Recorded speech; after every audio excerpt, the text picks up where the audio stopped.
Amaya.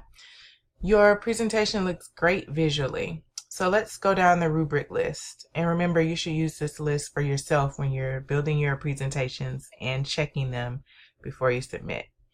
So task 1, you did a great job with the first part of task 1, developing your surveys. Part 2 in task 1 was making sure that your survey results are used as the appendix in your presentation. So that part wasn't done. Your survey should have been your appendix, which means you have one document.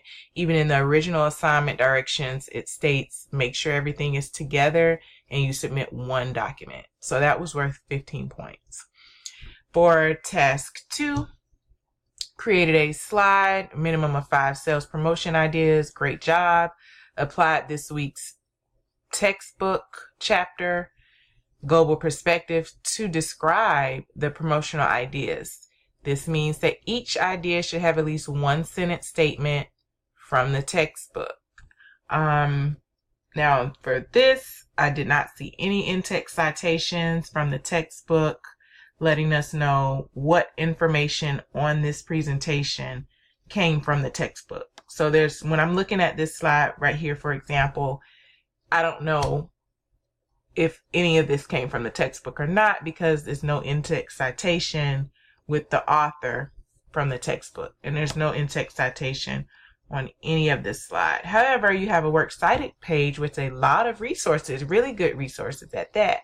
So, for example, Johnson Jake. I should see Johnson cited in your reports, somewhere in your slides.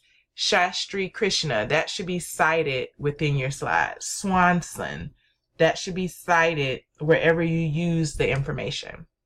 So that's a very, very important part of MLA formatting. When you have that reference list, there should be citations. Those two things go hand in hand, and you should not have one without the other.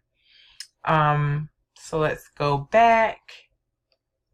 Explained your ideas effectively. Now, I did not notice any direct connections from your survey information based on each promotional activity. For example, PR, this slide right here. You've discussed PR, you've defined PR, what it is, and then you've stated that it is a great promotional technique. It shows your brand is trustworthy and customers want good, trustworthy brands.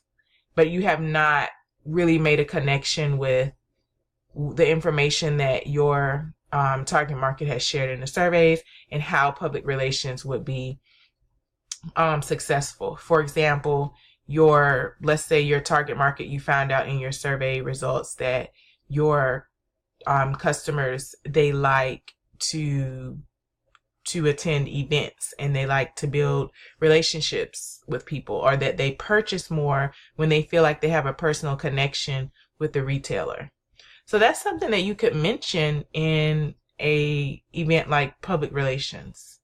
And you can state that actually having a good public narrative and having a good relationships with people in the community, it helps build strong consumer relationships, and your target market specifically purchases more when they feel like they have a personal connection.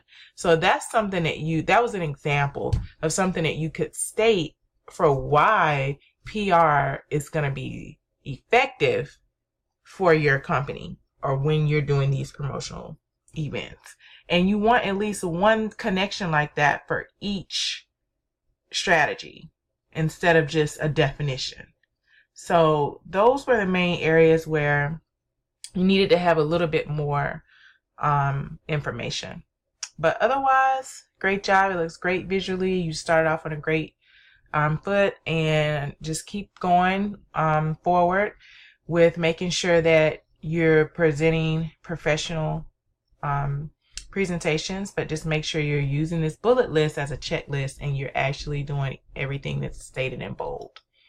So thank you again, and just give me an email if you have any questions. Thanks.